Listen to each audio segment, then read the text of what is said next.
Assalamualaikum warahmatullahi wabarakatuh. Semoga sehat selalu ya teman-teman. Baik, untuk lebih mendalami materi modul 3 silahkan teman-teman buka tes formatif 1 modul 3.24. Kita mulai nomor 1. Rank merupakan suatu ukuran penyimpangan yang bagus karena perhitungannya. Jawabannya yaitu yang tepat adalah A. Mudah dan cepat. Kemudian nomor 2. Rank merupakan suatu ukuran penyimpangan yang kurang bagus karena perhitungannya hanya membutuhkan 2 data ekstrim. Ya aja ya, berarti dia punya kelemahan juga punya kelebihan ya. Lanjut nomor 3. Diketahui data berat badan beberapa pasien di sebuah rumah sakit. Ya, datanya sebagai berikut. Maka rank dari data tersebut sebesar, rank itu adalah data terbesar dikurangi data terkecil ya. 85 dikurangi 25. Jadi ranknya adalah 60. Baik, kita lanjut. Nomor 4. Dengan menggunakan data dalam soal nomor 3, maka dapat dihitung deviasi rata-rata data tersebut yaitu sebesar. Ini sudah saya buat tabel ya, seperti ini ya. Untuk mencari deviasi rata-rata, kita harus mencari rata-ratanya terlebih dahulu ya. Rata-rata simbolnya X bar ya. Berarti datanya kita jumlahkan ya. Data terkecil sampai data terbesar kita jumlahkan. Ketemu 520 dibagi banyaknya data yaitu 10. Hasilnya adalah 52. Itu adalah rata-ratanya ya, simbolnya X bar. Kemudian kita mencari X min X bar. Jadi 25 dikurangi 52 adalah min 27 ya. 30 dikurangi 52 min 22. Terus sampai data yang ke-10, 85 dikurangi 52, yaitu 33. Ya. Kolom pertama kan X ya. Kolom kedua adalah X min X bar. Kolom ketiga harga mutlak X min X bar. Ya. Semua bilangan kalau di harga mutlakan atau di nilai mutlakan hasilnya positif. Jadi harga mutlak dari min 27 adalah 27. Ya. Ini 22, 19, 17, 12, 8, 10, 18, 28, 33. Kita jumlahkan ya. Hasilnya adalah 194 ya. Nah, yang ditanyakan apa tadi? Deviasi rata-rata ya. Dx bar sama dengan sigma harga mutlak X min X bar dibagi dengan N ya, yaitu 194 dibagi 10. Hasilnya adalah 19,4 ya. Caranya seperti ini. Ya. Jawabannya adalah D. Kita lanjut soal nomor 5.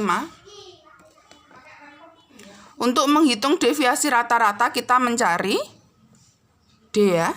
Rata-rata harga mutlak perbedaan data dengan minnya. Nomor 6.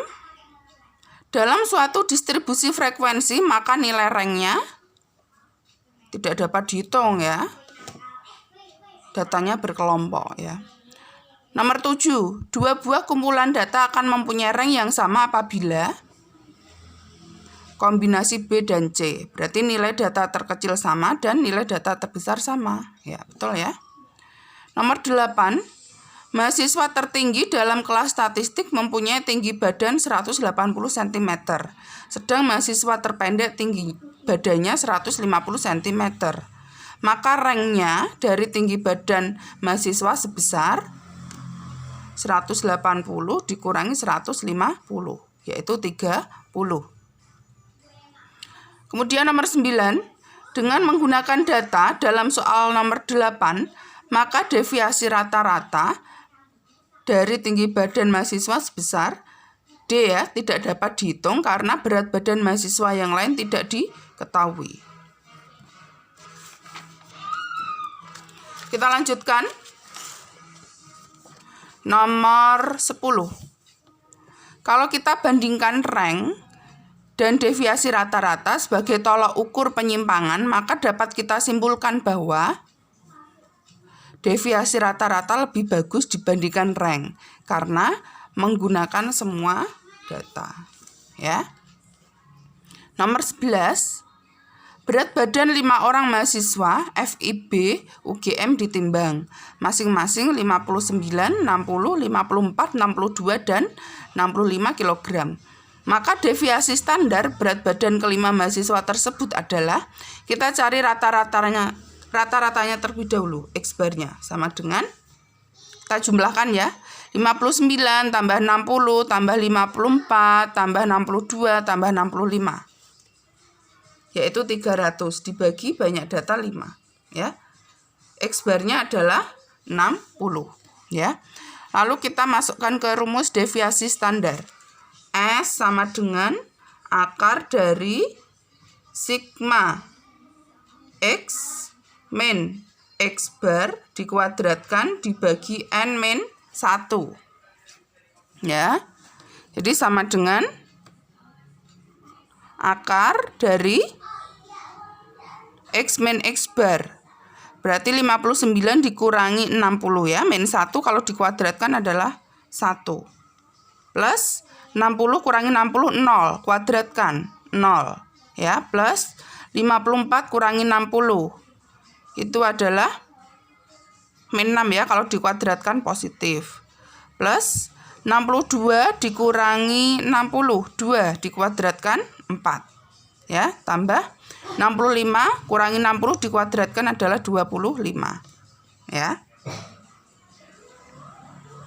dibagi dengan 5 min 1 ya kan. Jadi ini sudah saya hitung ya hasilnya. Yang atas dijumlahkan, ya ini kan 41 tambah 25.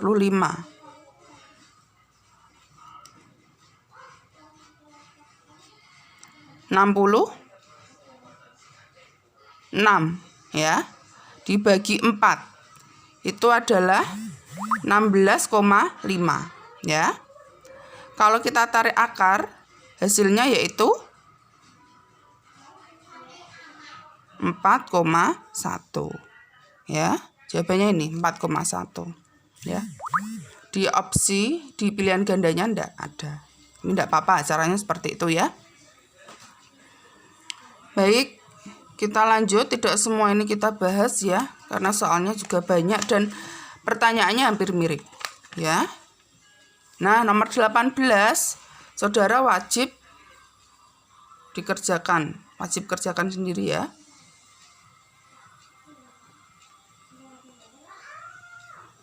Nah, sambil membuka modul 3.10, caranya sama. Coba saya bukakan. Nah, seperti ini. Nanti ya. Buat tabel. F itu frekuensinya ya. X itu nilai tengahnya dibulatkan saja. Dari 30 tambah 39,9 dibagi 2 ya. Bulatkan ya jadi 35. F kali X berarti 4 kali 35. Kemudian kolom ke 5 buat X min X bar. X-nya kan ini ya. X barnya dicari dulu ya. 3240 dibagi 50. X barnya adalah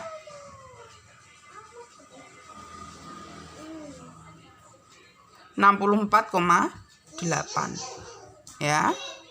Tuh dibuat sampai kelas yang terakhir, lalu dikuadratkan ya. Kalau dikuadratkan yang negatif kan jadi positif ya. Kalau sudah hasil pengkuadratan tadi dikalikan dengan F-nya, frekuensinya ya, jumlah semua, ya.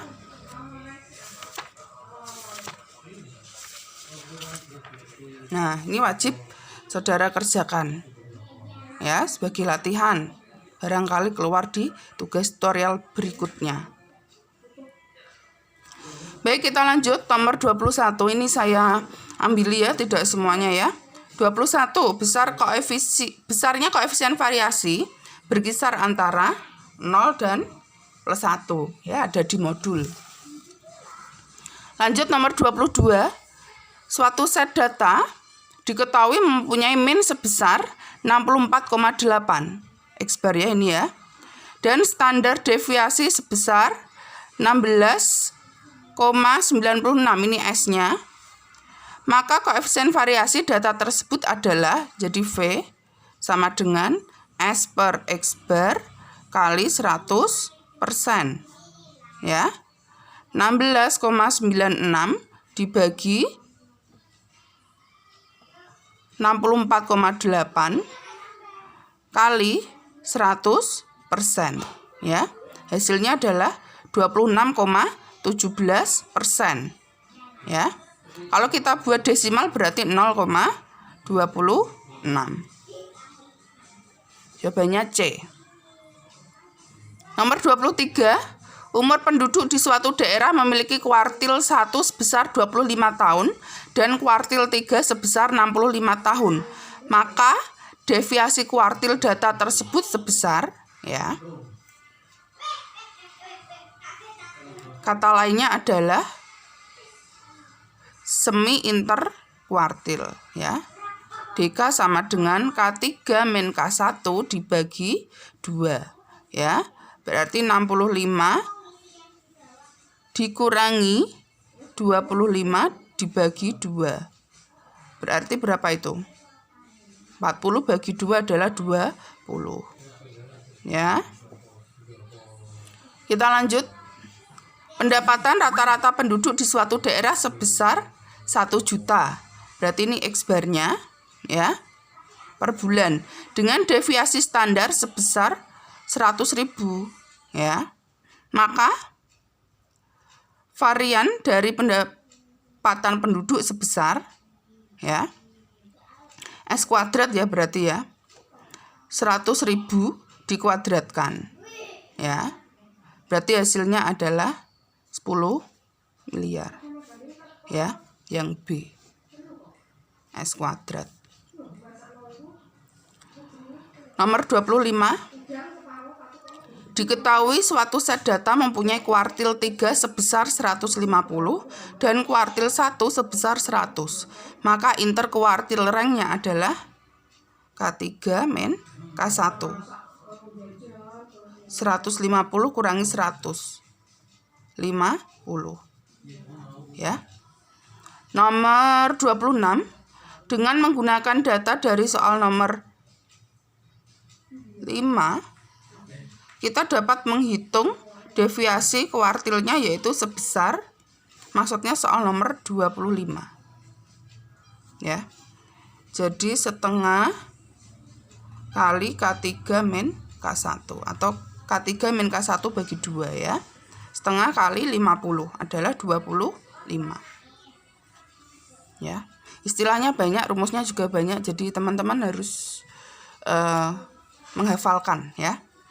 Nomor 27, pendapatan penduduk di suatu kelurahan mempunyai penyimpangan standar sebesar Rp50.000. Maka varian data tersebut sebesar, ya, S kuadrat ya, berarti 50.000 dikuadratkan adalah 2,5 M. Ya. Baik, kita lanjut.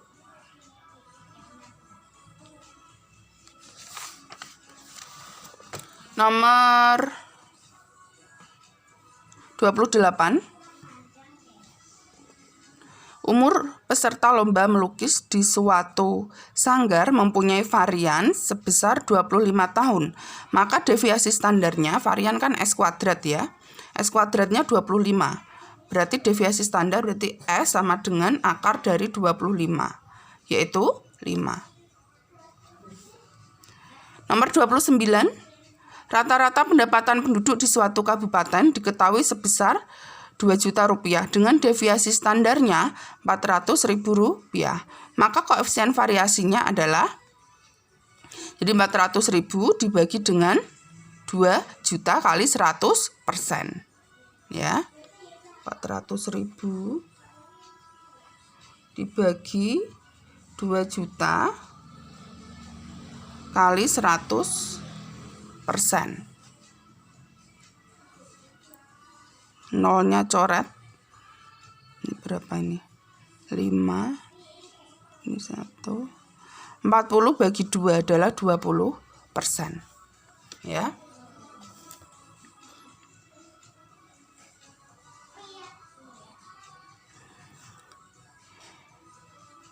Kita lanjut.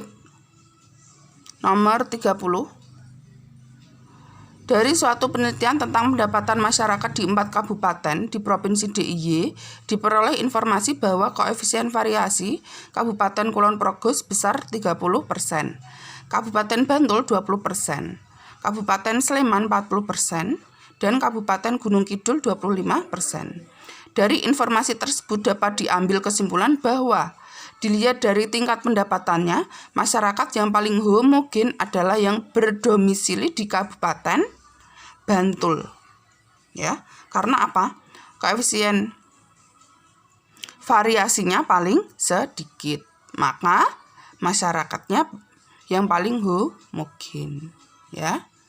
Semoga saudara paham. Terima kasih atas perhatiannya.